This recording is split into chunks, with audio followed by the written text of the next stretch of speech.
भारत सरकार कानून बना दे पॉपुलेशन कंट्रोल का, तो उससे कंट्रोल हो जाएगी, उससे कंट्रोल हो जाएगी।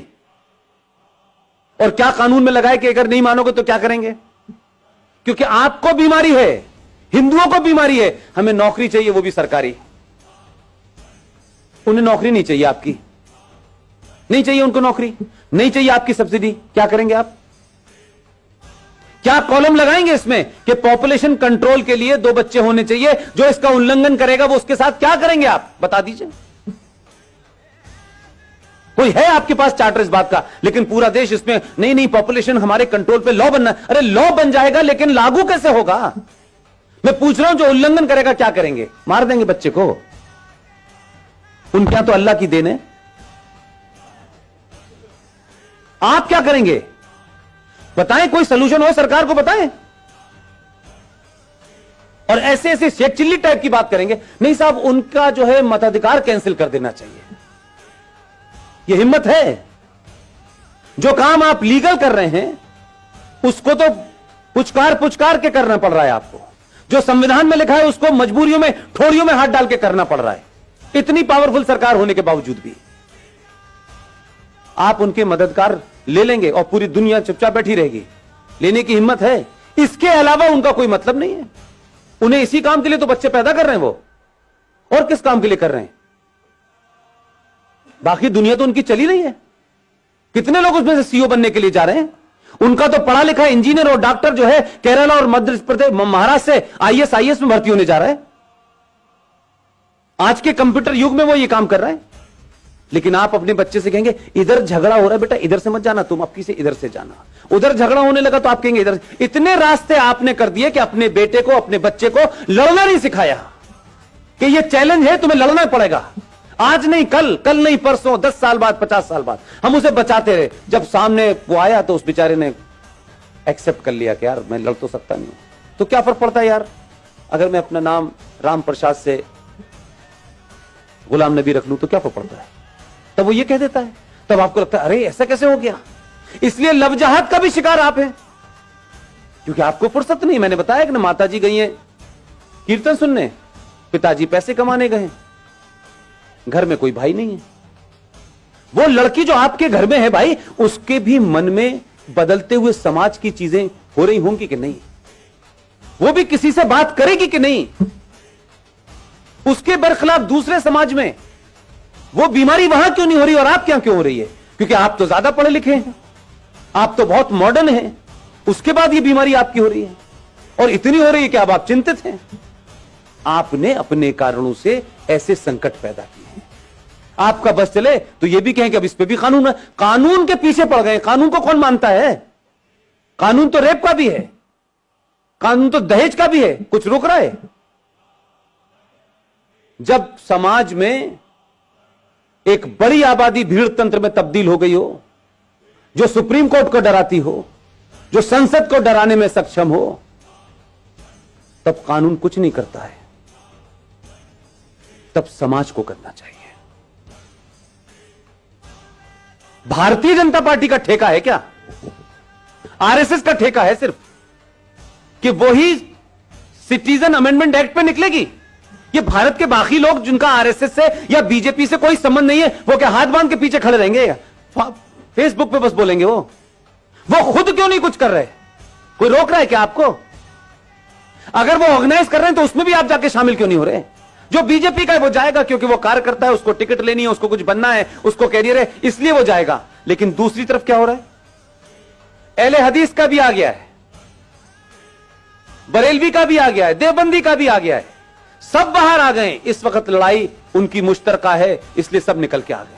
लेकिन अभी भी आपकी लड़ाई है, समाजवादी वाला हिंदू क्यों जाएगा, वो क्यों नहीं जाएगा, इन जाएगा। वो एक ही पार्टी का काम है, एक पार्टी का काम नहीं है।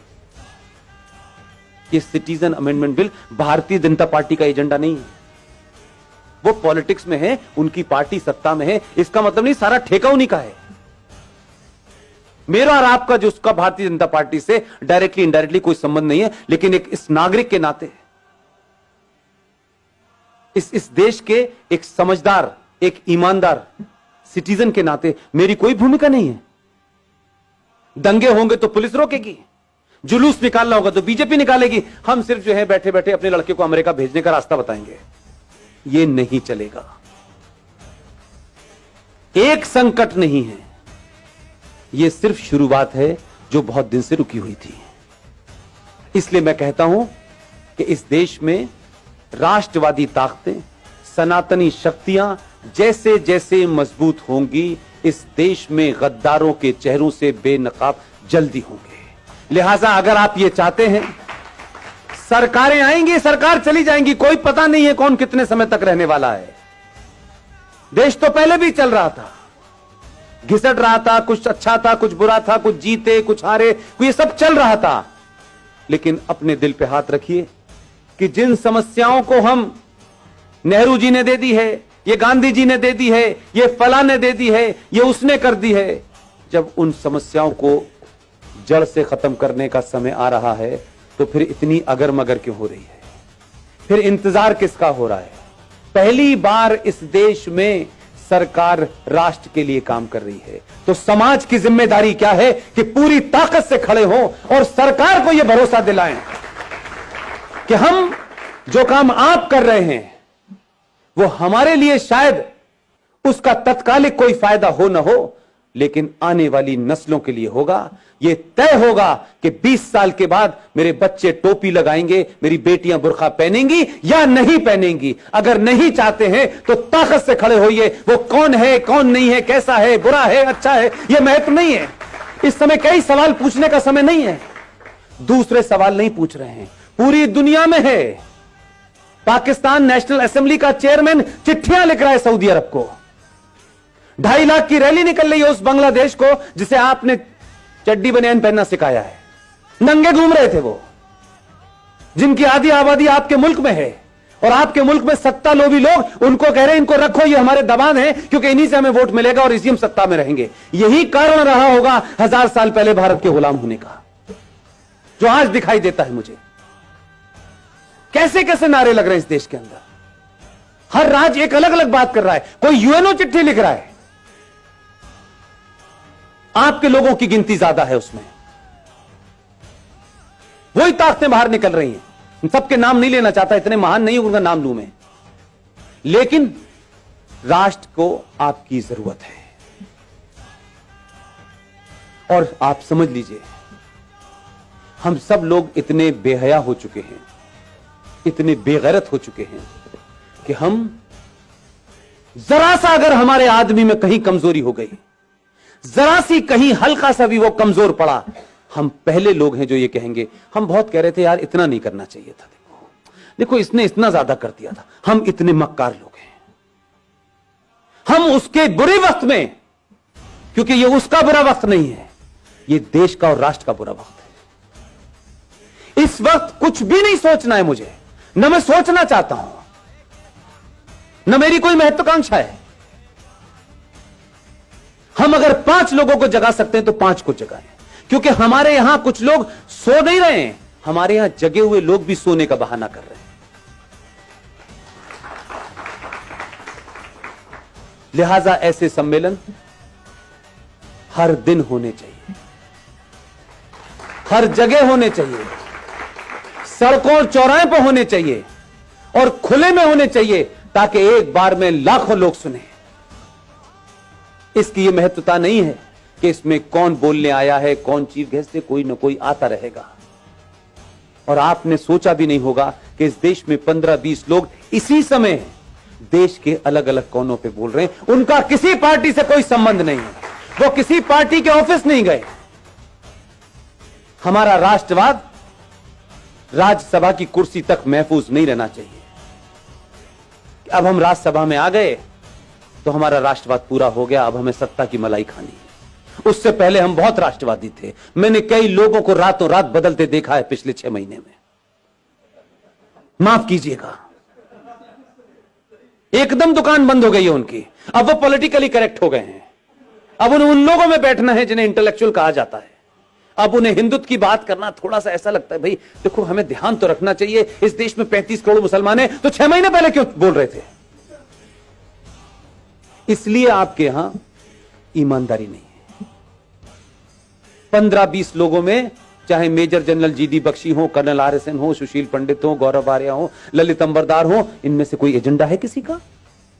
रोज टेलीविजन पे आप देखते हैं, रोज कहीं ना कहीं भाषण चल रहा होता है उनका। किस लिए? क्या सिर्फ 90 करोड़ हिंदुओं में यही 10-15 लोग हैं? क्यों नहीं हर घर के अंदर 2-2 लोग पैदा हो रहे हैं? क्यों हम ये मानते हैं कि राष्ट्रवाद एक शाम में चाय पीने जैसा है कि थोड़ी देर के लिए राष्ट्रवाद भी बात कर लें? कुछ लोगों का राष्ट्रवाद 9 बजे रिपब्लिक टीवी देख के शुरू होता है और 11 बजे कहते हैं बस भारत माता की जय, सो जाओ। राष्ट्रवाद जीना होता है।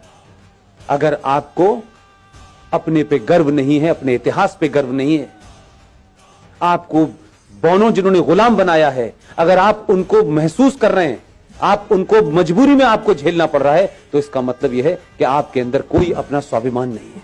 जिसमें स्वाभिमान नहीं होता उसे राष्ट्र की कोई चिंता नहीं होती। उसको किसी भी हालत में रख दो, वो एडजस्ट कर लेगा, वो नाम बदल लेगा, वो धर्म बदल लेगा, वो लड़की की शादी करके एक नया रिश्ता बना देगा और नाम लगेगा, रख लेगा अपना शब्बीर कुमार। वो कुछ भी कर लेगा। अगर जागृत समाज होता तो उस दिन बोलना चाहिए था जिस दिन गुलशन कुमार की हत्या हुई थी। आप 3 चीजें रख रहा हूं रवि भाई, ध्यान दीजिएगा।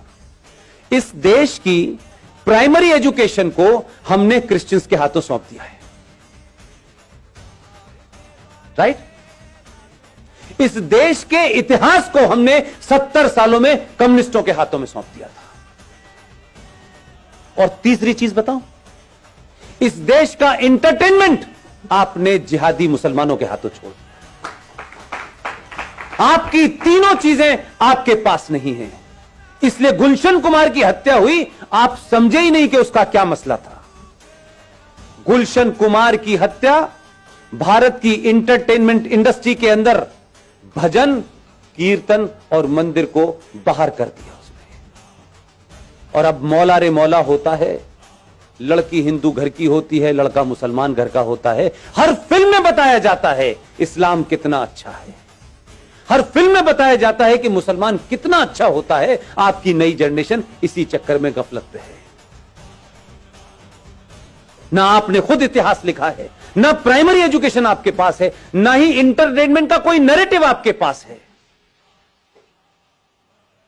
इसलिए दिवाली पे सलमान की पिक्चर रिलीज होगी, ईद पे शाहरुख की होगी और क्रिसमस पे आमिर खान की होगी। आपकी फिल्म कहां बन रही है, कैसे बन रही है, पता नहीं। हम अपने आइकॉन नहीं ढूंढते। और कोई आदमी राष्ट्र के लिए बिना किसी लालच के कोई काम भी कर रहा होगा तो सबसे पहले हमें उसी के अंदर कुछ नुस्ख निकालना होता है। हम उसको कैसे मजबूत करें इसकी हमें चिंता नहीं होती। हम एहसान करते हैं